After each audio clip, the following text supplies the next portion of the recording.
Jamani, mimi narudi tena. Nchi yetu Tanzania ni makazi ya kudumu kwa wakimbizi wote wanakuja nchini kwetu. Nchi yetu ni makazi ya watu wenye vita katika nchi zao, lakini wanakimbilia kuja Tanzania kwa sababu hakuna nchi tamu yenye amani kama nchi yetu.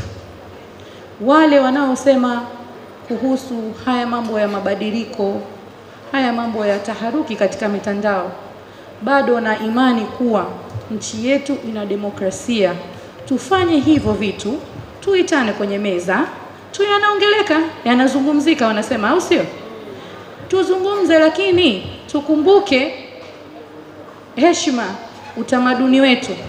Hatutakiwi kuleta kauli mbaya, tutukane, vita. Why? Kwa nini? Wakati anazungumzika yote yatawezekana.